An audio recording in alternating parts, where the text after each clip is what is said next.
저는 대만에서 사역하고 있는 염기창 선교사고요. 제가 하고 있는 사역은 대만 현직 교회들을 돕고 또 현직 교회들이 이렇게 건강하게 세워질 수 있도록 양육하고 또 훈련하고 하는 그런 사역을 감당하고 있습니다. 대만에 대해서 먼저 간단하게 소개를 드리면, 대만은 한국의 한 반 정도 크기이고요. 인구수도 반 정도밖에 안 돼요. 한 2,300만 정도의 인구가 살고 있고, 또 많은 사람들이 그 우상 숭배를 하며 살아가는 나라입니다. 제가 처음에 대만에 갔을 때 뭐 이렇게 우상 숭배들을 많이 하나 그런 마음이 있었어요. 왜냐하면 대만의 이런 어떤 문화 수준, 생활 수준, 이런 경제 수준, 이런 수준들이 한국이랑 비슷하거든요. 뭐 한국보다 결코 떨어지지 않아요. 작년 같은 경우에는 GDP가 한국을 앞설 정도로, 그리고 이런 교육 수준도 뭐 한국에 버금갑니다. 그런데 정말 말도 안 되는 우상 숭배를 하고 있는 거예요. 뭐 토지 신도 있고요, 뭐 바다의 신도 있고, 뭐 여러 신들이 있어요. 근데 그런 신들만 있는 게 아니라 개신도 있어요. 닭신도 있고요. 심지어 저는 뭐까지 봤냐면, 여러분 그거 아시죠? 키티 그 일본 고양이 그 인형 키티 신도 있어요. 안 믿기시죠? 저도 못 믿었어요. 못 믿겠어요. 근데 그렇게 우상들을 만들어 놓고 우상 숭배를 하는 겁니다. 제가 처음에는 그게 이해가 안 됐어요. 도대체 왜 이러지? 배울 만큼 배운 사람들이, 아니 해외에 유학까지 갔다 온 사람들이 개를 믿어요. 닭을 믿고 키티를 믿어요. 이게 말이 됩니까, 여러분? 여러분 상식에서 말이 안 되잖아요. 그런데 제가 올해 딱 10년 대만에 살았는데 10년 살면서 지금은 그럴 수도 있겠다라는 걸 느껴요. 왜냐하면 대만은 워낙에 그 나라 자체가 불안정한 나라입니다. 중국과의 그 양안 관계에 있어서 그러니까 항상 그 두려움을 느끼고요. 지진이 많아요. 그리고 태풍이 한번 오면 뭐 거의 온 나라를 이렇게 다 쓸고 갑니다. 저희가 지진을 많이 경험해 봤는데, 여러분 지진 경험해 보신 분 있으신가요? 지진을 한번 경험하면요, 어떤 생각이 드냐면, 아 이제 내가 이렇게 죽는구나, 그런 생각이 들어요. 아 내가 이렇게 죽는구나. 근데 한 번 경험하고 두 번 경험하고 세 번 경험하고 이제 뭐 거의 뭐 1년에 한 3-4번씩 지진을 경험하는데, 저희가 10년이면 뭐 이제는 좀 익숙해질 만도 하잖아요. 그죠? 지진에 대해서. 그렇지 않아요. 매번 지진이 올 때마다 매번 아 이렇게 죽는구나 하는 생각을 합니다. 그러니 대만 사람들이 여러분 얼마나 두렵겠어요. 얼마나 무섭겠습니까? 그러다 보니까 뭐라도 붙잡아야겠는 거예요. 뭐라도 붙잡고 뭐에라도 의지해야겠는 거예요. 그러니까 내 주변에 보이는 것에 가서 의지하는 겁니다. 가서 붙잡는 거예요. 대만에 굉장히 특이한 문화가 있습니다. 신을 한번 믿으면 그 신을 계속 믿는 게 아니에요. 만약에 올해 내가 토지신을 믿었는데 별로 이렇게 효과가 없어요. 그럼 내년에는 바다신으로 갈아타요. 바다신을 믿었는데 바다신도 효과가 없어요. 그럼 내후년에는 뭐 하늘의 신으로 가는 거예요. 근데 하늘의 신도 별로 효과가 없어요. 근데 우리 집에서 키우던 개가 나를 보호해 주는 것 같네? 그럼 이게 신이 되는 거예요. 내가 밤에 잠자는데 매일 무서운 꿈을 꿔요. 근데 어느 날 내가 키티 인형을 끌어안고 잤는데 무서운 꿈을 안 꿨네? 그럼 이 키티가 내 신이 되는 겁니다. 여러분 그렇게 하다가 오는 곳이 어디냐면 교회예요. 그러니까 올해 내가 토지신을 믿었는데 효과가 없네? 근데 내가 들어보니까 뭐 교회에 예수라는 또 뭐 신이 있네? 그럼 내가 올해는 교회에 가서 예수라는 신을 한번 모셔보자. 그래서 교회에 오는 거예요. 근데 교회에 와서 1년 또 열심히 모셔봤더니 효과가 없네? 그럼 다른 데로 가는 겁니다. 제가 교회를 이렇게 많은 대만의 교회들을 도우면서 다니고 있는데 분명히 우리 세미나 때 맨 앞에 앉아서 정말 열심히 듣던 한 여자분이 내년에 갔더니 안 보이는 거예요. 어디 갔냐고 물어보면 다른 신 찾아 떠났대요. 이런 일이 대만 교회 안에 너무나 많습니다. 지금 그것이 대만의 종교적인 상황이고 교회의 상황이에요. 그런데 교회들이 그렇게 온 사람들에 대해서 어떤 양육이라든가 훈련이라든가 예수님이 정말 유일한 여러분의 신입니다, 여러분의 하나님입니다를 잘 훈련을 못 시켜요. 그래서 그 역할을 함께 하기 위해서 대만 교회들을 돕고 대만 교회들과 연합하는 것이 저의 역할입니다. 처음에 대만에 갔을 때 대만 교회들이 저를 원하지 않았어요. 제가 대만 교회 가서 이렇게 해야 됩니다. 예수님과 동행하는 삶을 우리 대만 성도들에게 훈련시켜야 합니다. 막 이런 거 얘기하면 대만 교회가 손살에 쳤습니다. 우리한테 그런 거 지금 필요하지 않아요. 우리한테 필요한 건 우리 교회에 사람이 많아지는 거예요. 그렇기 때문에 우리는 전도 폭발, 이런 전도 세미나 그런 게 우리에게 중요합니다. 어떤 분들은 심지어 예수님과 그러면 24시간 동행하면 우리 교회는 몇 명까지 될 수 있다고 보십니까? 그걸 물어보세요. 그래서 정말 너무 마음이 아팠어요. 그런데 1년이 지나고 2년이 지나고 지금 이제 10년 차 됐는데 지금 대만 안에 엄청난 부흥이 일어나고 있습니다. 예수님과 동행하고자 하는 교회들, 목회자들 그리고 성도들이 계속 일어나고 있어요. 너무 감사한 일입니다. 저 같은 경우에는 이 일을 통해서 법인을 세웠고요. 그리고 법인 안에 출판사도 세웠습니다. 예수동행에 필요한 모든 책들을 번역하고 출판하고 판매하는 역할도 하고 있고요. 그리고 지금 많은 대만 교회들이 저에게 연락을 주세요. 우리 교회에 와서 당신이 하고 있는 그 예수동행 사역이라는 것에 대해 설명도 좀 해주고 우리 교회가 어떻게 하면 영적으로 성장할 수 있을지 우리 교인들이 어떻게 하면 예수님과 동행할 수 있을지 좀 도와주세요. 그런 연락이 계속 옵니다. 처음에는 제가 가서 아무리 얘기해도 싫다고 했던 대만 교회들이 지금은 막 연락 와요. 제가 지금 한국에 거의 한 달 정도 나와 있었는데 지금도 라인으로 거의 매일 연락 와요. 언제 돌아오냐? 우리 지금 필요한 게 있는데 언제 돌아와서 우리를 도와줄 거냐? 막 연락 옵니다. 대단하죠? 근데 제가 이런 사역들을 해 나가면서 제가 고백할 수 있는 고백은 딱 하나밖에 없어요. 내가 한 일이 아니다. 이건 내가 할 수 있는 일이 아니다. 이건 내 힘으로는 결코 할 수 있는 일이 아니다 하는 고백밖에는 할 수가 없어요. 왜냐하면 저는 대만에 가고 싶지 않았거든요.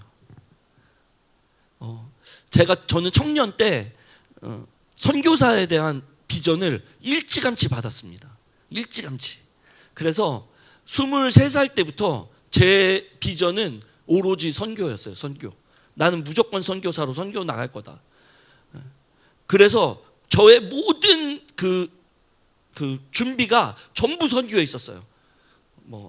일하는 것도 선교에 초점을 맞춰서 일하고 훈련도 선교사로 나가는 거에 초점을 맞춰서 훈련을 하고 심지어 신학도 선교 나가려고 신학을 시작했어요.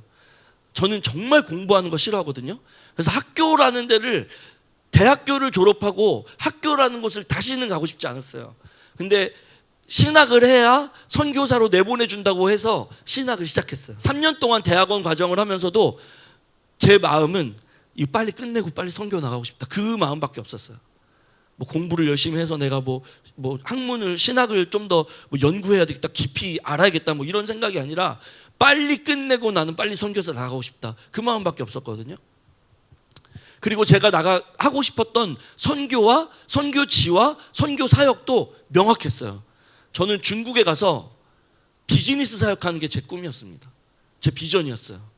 저는 그게 한 번도 변해 본 적이 없어요. 한 번도 흔들려 본 적이 없어요. 나는 중국에 가서 비즈니스 사역으로 중국의 교회를 세우고 그들을 동남아시아 화교권으로 내가 파송시키겠다. 그게 제 비전이었어요. 자신도 있었습니다.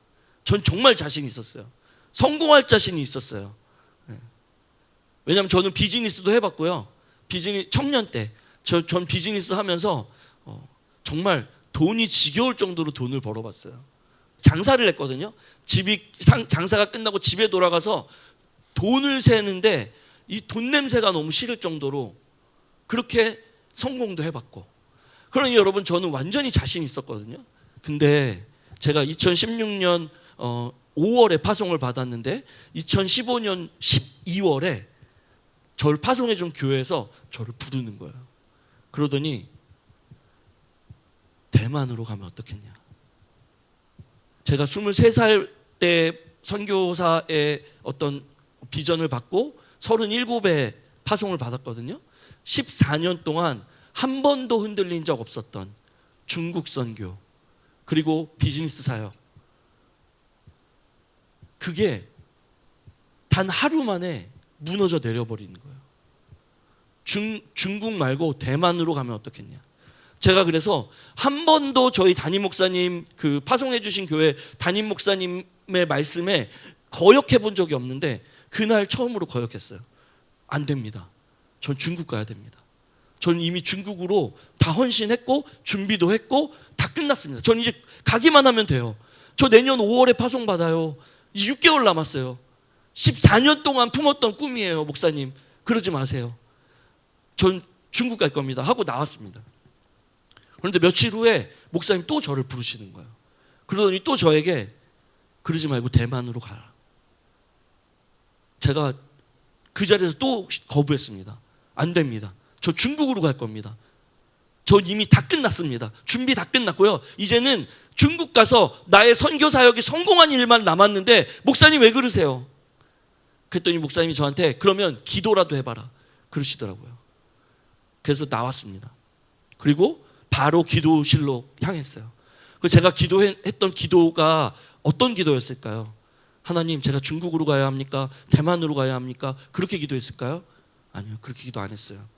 제가 하나님께 따졌어요. 하나님, 왜 이러세요? 저 14년 준비했잖아요. 저 선교 가려고 14년 준비했잖아요. 중국으로 선교 가려고 준비 다 끝났잖아요. 이제 나가기만 하면 되잖아요. 나 그렇게 선교 나가고 싶었는데 하나님 저를 14년이나 시간 동안 여기 잡아 놓으셨잖아요. 그리고 이제서야 겨우 제가 선교지로 나가려고 하는데 도대체 저한테 왜 이러시는 겁니까? 왜 갑자기 생뚱맞게 대만, 어디 있는지도 모르는 대만으로 가서 저보고 뭘 하라는 거예요? 그때 주님께서 저에게 주셨던 정말 강력한 말씀이 있었습니다. 너의 표대는 무엇이냐? 너의 목표는 무엇이냐 하는 거예요. 선교죠. 나의 목표, 나의 표대는 선교죠. 중국 선교 가는 거죠. 중국 선교 가서 비즈니스 사역하는 거죠. 그게 나의 목표고 나의 표대죠. 그때 제 마음에 또 주셨던 마음은 그 안에 예수 그리스도가 있냐는 거예요. 너의 표대가 선교고 너의 표대가 중국이고 너의 표대가 중국에서 비즈니스 사역하는 것이라면 그 안에 예수는 있냐는 거예요. 예수는 있냐? 너는 왜 선교 가려고 하니? 너 왜 중국 가려고 하니? 너 왜 중국 가서 비즈니스 사역하려고 하니? 제가 그때 깨달았어요. 아, 예수님이 나의 표대가 아니라 선교가 나의 표대였구나. 예수님이 나의 달려갈 목표, 나의 달려갈 방향이 아니라 그냥 내가 설정해 놓은 중국 선교가 목표고 방향이었구나. 제가 그리고서는 얼마나 많이 그날 기도하면서 울었는지 모릅니다. 여러분의 표대는, 여러분의 목표는, 여러분의 방향은 무엇입니까? 여러분이 지금 여러분의 가정을 위해서 기도하고 있는 목표는 무엇입니까? 여러분의 회사를 위해서 기도하고 있는 목표는 무엇이에요? 여러분이 교회에서 사역하며 교회를 섬기는 이유, 목적은 무엇입니까? 한 자매가 저에게 상담을 신청했어요. 그래서 상담을 해줬는데 그 자매의 상담 내용은 이런 거였습니다. 아버지가 교회를 안 다니시는 거예요. 근데 엄마하고 본인은 교회에 가는데 아버지가 교회만 가면 엄마하고 자신을 그렇게 타박하시는 거예요. 특히 술이라도 좀 드시는 날이면 너무너무 힘든 거예요. 심지어는 엄마를 교회 가지 못하도록 집안에 가두시는 일도 발생하는 겁니다. 그래서 이 친구가 자신의 아버지가 예수님을 믿을 수 있도록 몇 년을 기도했어요. 근데 몇 년을 기도하는데도 아버지는 나아질 기미가 보이지 않는 겁니다. 그러니까 이 친구가 저한테 상담하면서 그러는 거예요. 이제는 더 이상 못 버티겠어요. 이제는 더 이상 기도 못 하겠어요. 우리 아빠를 위해서 기도 못 하겠어요. 너무 힘들어요. 우리 아빠가 그냥 예수님 믿던 말던 저 이제 상관하고 싶지 않아요. 너무 힘들어요. 그런 기도를 하는 겁니다. 근데 그때 제 마음에 너의 목표는 무엇인가를 물어보고 싶더라고요. 그래서 물어봤어요. 너의 목적은 무엇이냐? 너희 아버지가 왜 예수님 믿었으면 좋겠니? 그 안에 예수님의 마음은 있니? 너희 아버지가 예수님을 믿고자 하는 너의 그 소망 안에 예수님의 마음은 있니? 말을 못 하더라고요. 여러분, 우리의 목표가 예수님이고 우리가 그 예수님을 향해 달려가면 예수님께서 반드시 우리에게 주시는 것이 있습니다. 바로 주님의 마음이에요. 나의 안에 어떤 상황이 벌어지더라도 그 상황 가운데 내가 예수님을 향하여 달려간다면 그 상황을 향한 예수님의 마음을 우리 안에 주세요. 그리고 그 예수님의 마음을 품고 내가 예수님과 함께 또 달려가다 보면 두 번째로 주시는 게 예수님의 시선을 주십니다. 예수님의 마음을 내가 품고 예수님이 지금 무엇을 바라보고 계시는지 그 시선을 보게 될 때 비로소 우리에게 생기는 것이 사명이에요. 많은 그리스도인들이 이건 내 사명이야, 이건 내 사명이야 라고 이야기합니다. 그런데 그게 어떻게 당신의 사명이 됐습니까? 라고 물어보면 명확하게 대답을 못해요. 그냥 마음에 내가 이거 해야 되나? 그런 마음이 생기면서 사명이 돼버리는 거예요. 그런데 그 안에 정말 예수님의 마음은 얼마나 있냐는 거예요. 이렇게 시골에 있는 한 성도 한 5, 60명 모이시는 그런 시골교회 우리 목사님들이, 담임 목사님들이 제일 힘들어하는 계절이 있어요. 언제인지 아세요? 이제 가을에서 겨울로 약간 넘어갈 때입니다. 왠지 아세요? 그때 교회 안에 정말 중요한 행사가 열리거든요. 뭐냐면 김치 만들기 행사가 열립니다. 교회에서 배추를 막 50포기, 100포기 사다가 김치를 만들어서 동네 어르신들한테도 다 나눠드리고 고아원에도 갖다 주고 경찰서에도 파출소에도 갖다 주고 소방서에도 갖다 주고 이렇게 이제 교회에서 행사를 해요. 근데 왜 목사님들이 이때가 제일 힘든 줄 아세요? 김치 만드는 법이 다 달라요. 여선교회에 김치 만들겠다고 모이신 분들의 김치 만드는 방법이 다 달라요. 싸움이 일어나는 거예요. 그리고 그 행사가 끝나면 어김없이 한두 분의 성도는 교회를 떠나시는 거예요. 그 김치 이렇게 만들어야 된다, 저렇게 만들어야 된다 싸우시다가 마음이 상해서 결국엔 교회도 떠나버리는. 거기에 모이신 그분들은 그것이 나의 사명이라고 모이신 거예요. 이 김치를 오래 만드는 게 내 사명이야. 나는 김치를 정말 맛있게 만드는데 내가 만드는 방식대로 김치를 만들어서 많은 사람들이 맛있게 먹는 게 내 사명이야. 결국엔 근데 그 사명 때문에 싸움이 나고 교회를 떠나버리는 사람들이 생긴다는 겁니다. 여러분, 그러면 그게 그 사람의 사명이 맞습니까? 아니에요. 왜요? 예수님이 주신 사명이 아니거든요. 내가 우리 교회를 위해서 어떻게 기도해야 할까? 내가 우리 교회를 위해서 어떻게 섬겨야 할까? 예수님을 향해 달려나가던 중에 주님의 마음을 받고 그 주님의 마음으로 예수님이 바라보시는 시선을 바라보다가 내가 저것을 섬겨야겠다. 내가 하나님께서 주신 이 마음으로 내가 이런 부분을 섬겨야겠다 해서 섬기는 것이 진짜 사명인 겁니다. 그러면 그 사명을 향해서 달려가다 보면요, 지칠 수가 없습니다. 포기할 수가 없어요. 제가 그 자매에게 이렇게 이야기했습니다. 너가 예수님의 마음으로 너희 아버지를 위해 기도한다면 지금처럼 이렇게 지칠 수가 없을 거야. 지금처럼 이렇게 난 우리 아버지를 포기하겠다 그런 말 하지 못할 거야. 왜? 하나님이 포기하지 않으시니까. 하나님의 마음은 결코 포기하지 않는 마음이니까. 하나님의 열심은 너희 아버지를 향한 그 열심은 결코 놓칠 수 없는 그 영혼이니까. 너가 하나님의 마음으로 너희 아버지를 향해 기도했다면 너는 결코 포기하지 않을 거야. 그 이야기를 해줬습니다. 여러분, 우리의 목표는, 우리의 표대는 예수 그리스도여야 합니다. 다른 것이 우리의 목표가 되면 안 돼요.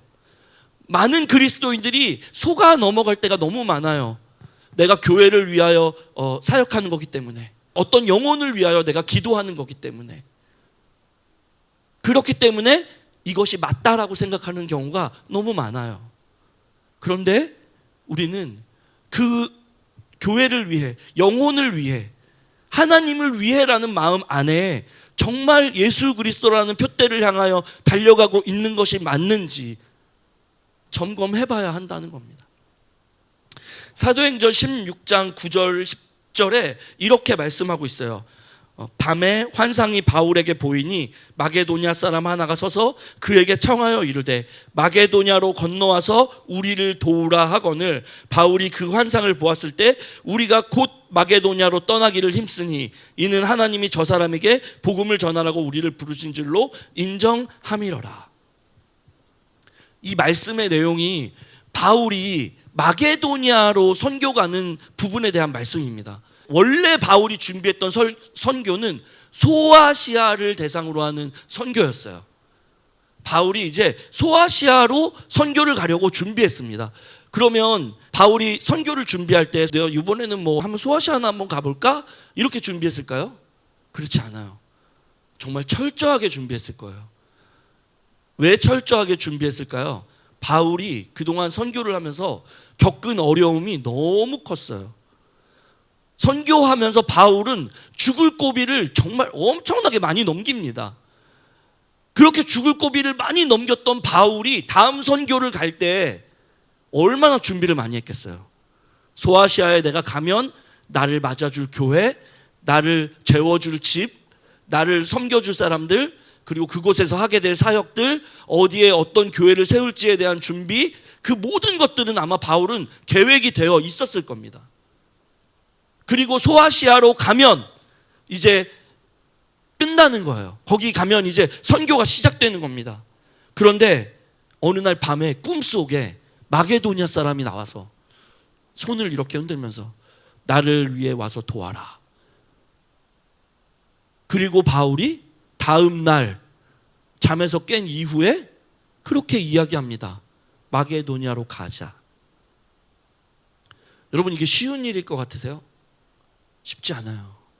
제가 그랬잖아요.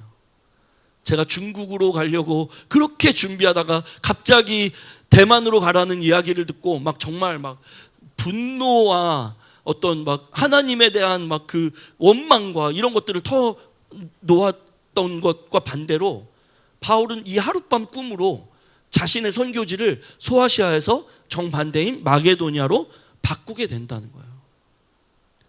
어떻게 그렇게 할 수 있었을까? 어떻게 하룻밤 사이에 자신이 가려고 준비를 다 해놨던 선교지를 바꿔서 다른 방향으로 갈 수 있었을까? 오늘 우리가 함께 읽은 빌립보서 말씀에 바울이 표대를 향하여 나가라고 한 그 말이 바로 바울 자신의 삶이었기 때문에 그렇습니다.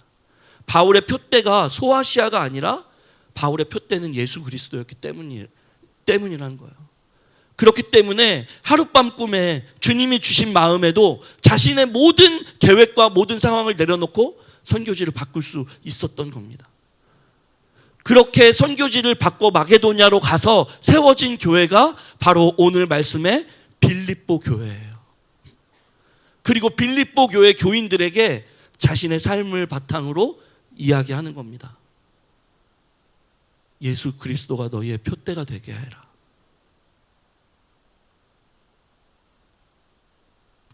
여러분, 어렵습니다. 예수님이 우리의 표대가 되는 건 쉬운 일이 아니에요. 저도 만약 오늘 밤에 예수님이 꿈속에, 제가 이번 주 목요일 날 대만으로 돌아가거든요. 대만 가지 말고 갑자기 필리핀으로 가라. 그럼 제가 어떻게 할 수 있겠습니까? 대만에 우리 집도 다 있고 제 차도 있고 제가 하던 사역 다 있는데, 갑자기 우리 애들 학교도 대만에 다 있는데 갑자기 필리핀 사람 하나가 서서 손을 흔들면서 나를 위하여 필리핀으로 와서 도우라. 대만 가지 말고 필리핀으로 갑시다. 비행기 다 취소하고 필리핀 비행기 끊어서 필리핀으로 갈 수 있을까요? 어려워요. 여러분 삶에도 아마 이런 어려움들이 많이 있을 겁니다. 하나님의 마음은 구하고 내 표대를 예수님으로 삼아도 예수 그리스도를 향하여 달려가는 것이 쉽지만은 않을 때, 여러분, 그렇기 때문에 저는 여러분에게 오늘 마지막으로 한 가지만 권면하고 싶습니다. 예수님을 갈망하십시오. 이게 무슨 뜻일까요? 우리에게는 참 많은 갈망의 거리들이 많습니다. 때로는 재정에 대한 어려움으로 재정을 갈망할 때도 있고, 인간과의 관계 때문에 관계의 어려움을 하나님 앞에 토론하면서 갈망할 때도 있습니다. 나의 삶을 주님께 말씀드리며 나의 어려운 점들을 갈망할 때도 너무 많습니다. 그런데 과연 우리는 얼마나 예수님의 마음을 갈망하고 있는가 하는 것입니다. 여러분, 예수님의 마음을 구하며 갈망하며 기도하십니까? 나에게 필요한 것들을 갈망하면서 예수님, 주님, 나 이런 거 어려워요. 이렇게 도와주세요. 라고는 기도해도 주님의 마음이 무엇입니까? 주님, 나에게 주님의 마음을 부어주십시오. 주님의 마음을 주세요. 하나님의 마음을 주세요. 하나님의 마음을 저에게 주세요. 라고는 얼마나 기도하고 계세요? 하나님의 시선은 무엇입니까? 주님은 지금 어디를 보고 계십니까? 주님, 나도 주님이 바라보시는 것을 보고 싶습니다. 주님의 눈물은 어디에 있습니까? 주님은 그곳을 향해 왜 울고 계십니까? 나도 주님과 함께 울고 싶습니다. 여러분, 그런 기도를 얼마나 하십니까? 얼마나 그것들을 갈망하고 계십니까? 여러분, 주님의 마음을 갈망하십시오. 주님의 시선을 갈망하십시오. 주님의 눈물을 갈망하십시오. 그때 주님은 우리에게 반드시 당신의 마음을 허락하십니다. 그리고 우리 또한 바울처럼, 사도 바울처럼 우리의 모든 것들을 다 내려놓을 수 있는, 이전에 내가 가지고 있던 것들은 모두 다 내려놓고 예수 그리스도만 바라볼 수 있는 힘과 능력을 주십니다. 그것은 우리의 각오나 우리의 어떤 힘이나 능력이 아니에요. 내 모든 것들을 내려놓고 예수 그리스도를 따르겠다라는 그 마음은요, 결코 우리의 힘으로는 할 수 없는 일입니다. 결코 우리의 능력으로는 될 수 없는 일이에요. 주님의 마음이 우리 안에 명확하게 임해야만 가능한 일입니다. 사도 바울이 단 하룻밤에 자신의 사역을 계획했던 사역들을 내려놓고 사역지를 바꿀 수 있었던 건 그 안에 예수 그리스도의 마음이 명확했기 때문이에요. 부인할 수 없는 예수 그리스도의 마음이 있었기 때문이라는 겁니다. 여러분, 우리 매화교회 청년 여러분, 여러분에게 권면합니다. 여러분 안에 명확한 예수님의 마음이 임하기를 축복합니다. 그래서 여러분의 힘으로 내 모든 것들을 내려놓고, 여러분의 힘으로 나는 죽고 예수로 사는 것이 내 힘으로 되는 것이 아니라 주님께서 주신 마음으로 되어지는, 주님께서 주신 마음으로 그렇게 되어질 수밖에 없는 삶이 되기를 간절히 축원합니다.